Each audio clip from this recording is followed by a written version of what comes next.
sisi mana aja sih Bang? Maksudnya artinya bahwa ini bukan karena pelecehan seksual, bahwa ini ada motif lain yang seperti Abang tadi. Ya.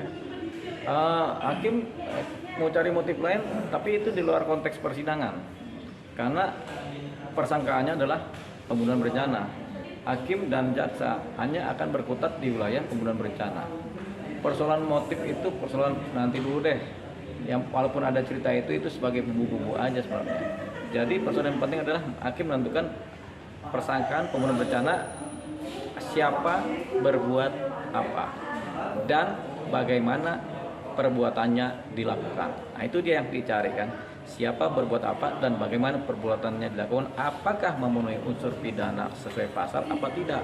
Kalau memenuhi baru hakim timbang-timbang putusan yang paling pas hukumannya bagaimana gitu. Kalau nggak memenuhi pasal, nggak memenuhi unsur, berarti hakim punya dua, melepaskan orang atau membebaskan dia dari kebersalahan, tuduhan bersalah, dan memulihkan nama baik yang bersangkutan. Nah, itu dia. Ini dia. Kalau bicara motif, hakim nggak akan menggali secara detail. Kalau misalnya motif pelecehan tidak terpenuhi, hakim nggak akan cari lagi motif yang lain. Tidak akan pernah.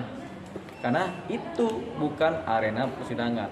Motif itu kan yang bawa adalah pihak tersangka dan pembelanya, ya kan. Sementara si hakim dan persidangan tidak berkutat di masalah motif, karena motif bisa macam-macam. Orang membunuh itu kadang-kadang motifnya disampaikan benar, kadang-kadang dia juga tidak sampaikan benar orang membunuh.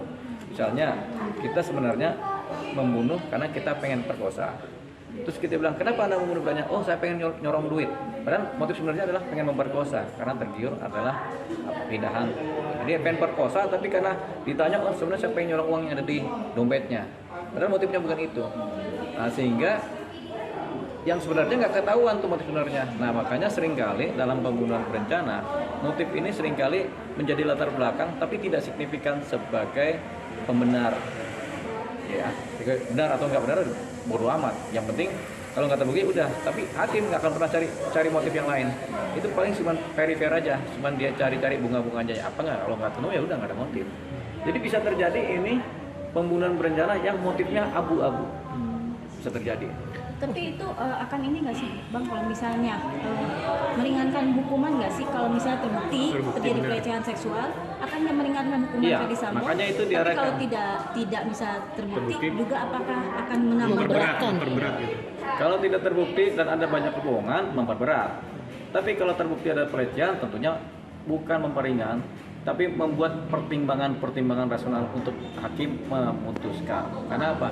Oh, dia naik darah karena memang martabatnya dilecehkan. Kalau itu sudah terjadi, Sambo akan bicara adat lagi. Oh, adat kami memang begitu, sama seperti Caro di Madura. Oh, kalian memang pembunuh berencana, kenapa? Kamu membunuh karena saya memang ini ada adatnya kami begitu. Ya, itulah strategi orang menyelamatkan diri dari tuduhan pembunuhan berencana. Kadang-kadang adat dipakai. Adat kami memang kalau ini ada istri kami di ini, kami harus bunuh mereka gitu. Itu dianggap memperingan. Sehingga hakim akan memutuskan berdasarkan filosofi hukum adat juga. Itu yang harus diharapkan mereka. Tapi kan kemarin keburu patah. Karena Susi bilang, oh sebenarnya bukan si Yosua yang angkat, tapi si itu tuh kan gitu. Kan begitu kata Putri. Saya cabut bebas yang ono, saya yang ini yang benarnya mulia kan gitu. Ya mulia. Berarti kan dengan ibaratnya kayak kemarin Susi ada ibaratnya dikata kutip ada bohong lah gitu, terus juga banyak juga saksi yang agak nggak ibaratnya relevan dengan yang cerita, berarti kan udah ibaratnya ya ada gimana gitu. Iya, ada gimana gitu. Gitu. Pokoknya ada gimana gitu, mulia. Ya, cukup. Bang, sedikit tanggapan tentang Baradae yang sudah mulai Eliezer yang sudah mulai banyak orang yang simpati kepada dia. Dan ya, setiap karakter, setiap kepribadian yang timbul dalam bentuk perilaku itu kalau berhadapan dengan individu lain, individu akan menilai. Simpati, empati, antipati, benci itu adalah hasil daripada perilaku dari misalnya berhadapan dengan lain itu. Nah, Eliezer menunjukkan perilaku-perilaku yang memberikan dampak dia disimpatikan oleh banyak orang. Tapi begini, simpati boleh saja, tapi simpati juga harus punya adab-adab yang pas. Jangan juga simpati, terlalu simpati sampai simpati buta. Ya simpati karena dia sudah mengaku jujur, menyatakan tidak bersalah, menyatakan bersalah, kemudian bertobat, sudah minta maaf, itu kan timbulkan simpati. Cuman rasional juga bahwasanya dia sebenarnya adalah salah satu pelaku pembunuhan berencana. Dia juga orang yang termasuk membunuh nyawa orang dan dia memang tetap harus dihukum. Begitu. Kalau dia nggak dihukum, dia lepas malah berbahaya. Nanti semua orang akan jadi justice kolaborator, bilang saya diperintah, saya minta maaf, saya nangis-nangis. Percaya deh, hampir semua orang yang melakukan pembunuhan berencana ketika dihadapkan dengan keluarga yang dibunuh, dia akan minta maaf. Gitu, minta maaf bu, ya soalnya kalau nggak minta maaf digebukin di luar, gitu kan.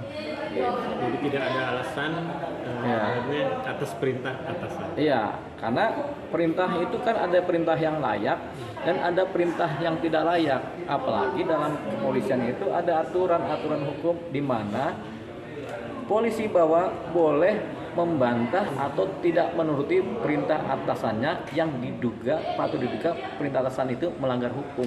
Polisi boleh membantah itu udah ada aturannya. Jadi mereka udah tertanam untuk melanggar tidak boleh juga mengikuti semua perintah. Kalau perintahnya logis, masuk akal, kepentingannya hukum ya dijalankan. Tapi kalau kepentingannya melanggar hukum harusnya mereka berpikir 2 kali untuk melakukannya.